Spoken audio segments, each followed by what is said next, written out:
Olá pessoal, sou Elbert, sou dirigente sindical aqui em BH e a gente está vindo aí com mais uma crônica do fim do mundo, a série de vídeos que a gente está gravando para registrar esse momento histórico que a gente está passando, uma crise sanitária, política e econômica no Brasil. A pandemia toma conta do mundo inteiro, mas no Brasil a gente tem essa peculiaridade de ter também, ao mesmo tempo, uma crise econômica que já vinha se pronunciando e uma crise política que é agravada a cada dia pelo nosso excelentíssimo presidente da República, que não consegue lidar com a situação de gravidade que a gente está passando de uma forma minimamente madura. Tem que, o tempo todo, tentar reafirmar sua personalidade, seu poder, sua posição. E hoje é dia 25 de abril de 2020.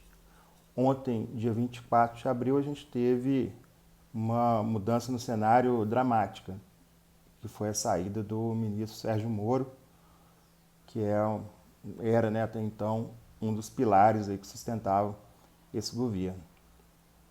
Como a gente tinha falado aí no último vídeo, era previsível que isso ia acontecer. A gente só achou que ia acontecer um pouco mais para frente, né? Do modo de operação do Bolsonaro depois que ele toma a primeira iniciativa, ele retrocede daí a 3, 4 dias, depois de articular internamente, ele reafirma a posição inicial. Só que agora foi mais rápido. E aí a gente escolheu não gravar o vídeo no dia, né, na hora que estava acontecendo os fatos, justamente para a gente ter uma visão em perspectiva, uma visão mais ampla, que nos parece que torna a nossa análise mais rica, com mais nuances, mais camadas aí que vão aflorando com o decorrer do tempo, com o passar das horas, nesse governo, né, nessa época de pandemia que a gente está vivendo. É impressionante como o processo histórico está acelerado. Então, o caso, né, o ato que deu razão à saída do Moro, o fato imediato foi a demissão do Maurício Aleixo, que era o diretor-geral da Polícia Federal. E no dia 23 tinha havido aí conversas em relação a isso. Uma tropa de choque foi mobilizada para tentar demover aí o Moro de sair do governo e também o Bolsonaro de retirar o Aleixo. E aparentemente, né, no final do dia 23 estava tudo apaziguado, né? Pelo menos não tinha nenhuma decisão firme em relação nem a saída do Moro, nem a demissão do Aleixo, mas na madrugada do dia 24, às 4h30 da manhã, foi publicado no Diário Oficial com a demissão do Aleixo a pedido, né? Isso é um ponto interessante aí. Bolsonaro convenceu o Aleixo a concordar com a publicação da sua exoneração a pedido. Segundo Bolsonaro, o próprio Aleixo já vinha se queixando de cansaço. E aí, no dia 24, ontem, às 11 horas da manhã, o Moro deu uma entrevista coletiva em que ele não só anunciou sua saída do governo, como fez gravíssimas acusações ao presidente da República,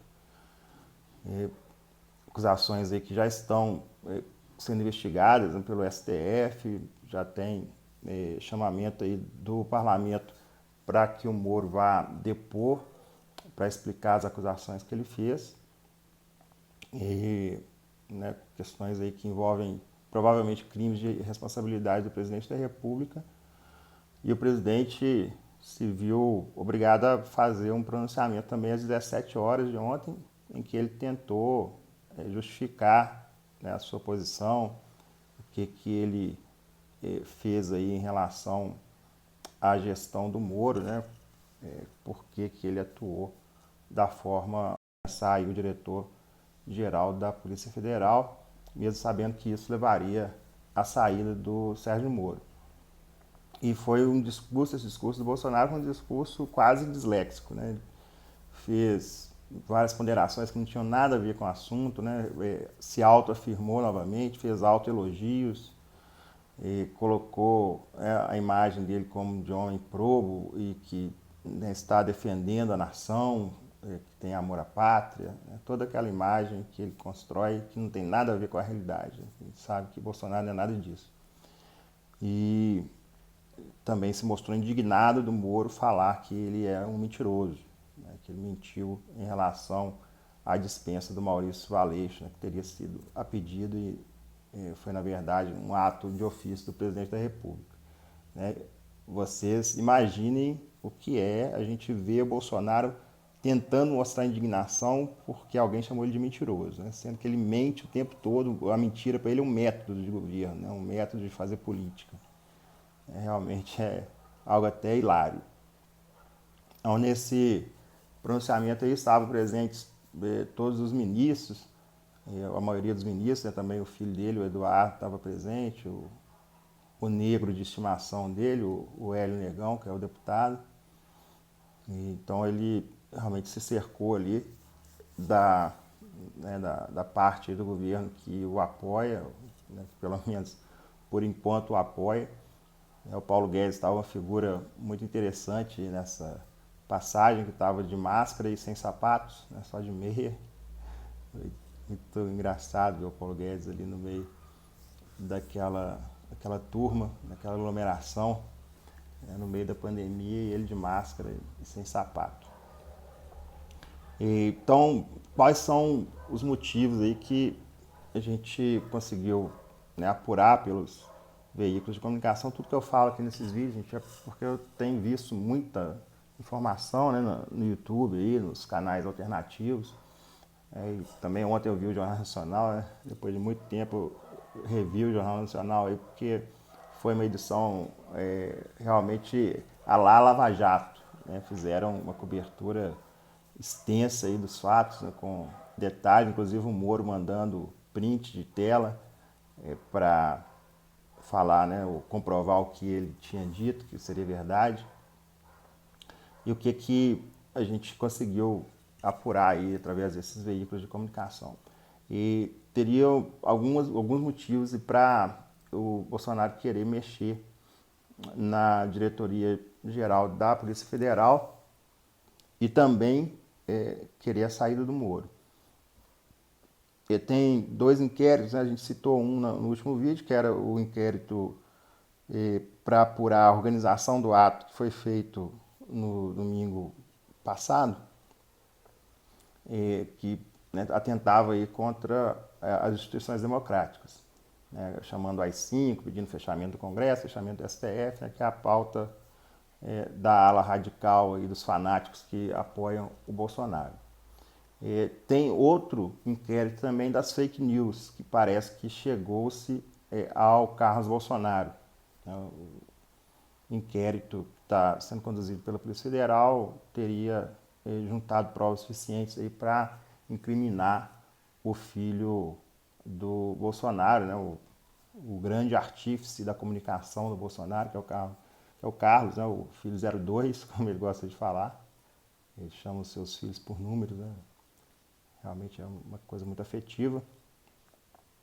E também parece que houve um arranjo do Bolsonaro com o Centrão, né, e o Moro teria sido dado em sacrifício para que o Centrão apoie o Bolsonaro.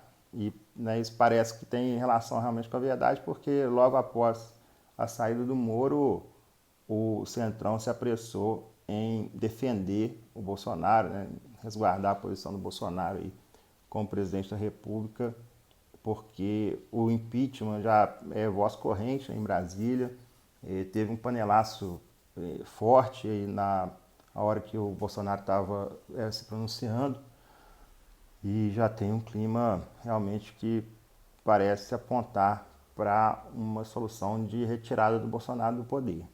Ele está fragilizado, só agora contando realmente com essa ala fisiológica aí do Congresso, que vai para quem pagar mais. Agora, vamos ver, parece que o Itaú ontem já desembarcou também do projeto do Bolsonaro, né? Teve uma informação nesse sentido aí, de que eles teriam dado sinal verde para conduzir o impeachment, então pode ter grana rolando também para demover aí esses deputados fisiológicos, né, mercenários do Centrão, que só trabalham na base do dinheiro.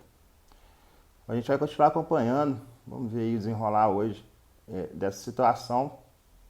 é um momento crítico realmente da democracia brasileira e esperamos aí realmente que haja uma solução a contento para que a gente possa se concentrar no que é essencial nesse momento, que é o combate à pandemia, o combate à doença, o combate a esse flagelo que se abate sobre a população brasileira e principalmente a população mais pobre, né? O governo disse que ia liberar um auxílio emergencial para ajudar as pessoas mais pobres, mas realmente está uma situação ridícula, né? O governo, a cada etapa de liberação desse recurso, ele cria entraves, né? Ele está sabotando o processo, ao nosso ver, para que as pessoas não tenham acesso a esses R$ 600 que fazem falta, né? É pouco dinheiro, mas faz falta aí para quem não está conseguindo trabalhar, não está conseguindo colocar o pão na mesa. Né? Realmente é uma crueldade terrível isso que esse governo está fazendo, irresponsável, imoral, né? Genocida. Então, vamos ver se a gente consegue, como sociedade, achar uma solução civilizada para essa situação e retirar o Bolsonaro do poder. Beleza, gente? Então vamos aí, fiquem em casa, se cuidem e tamo junto.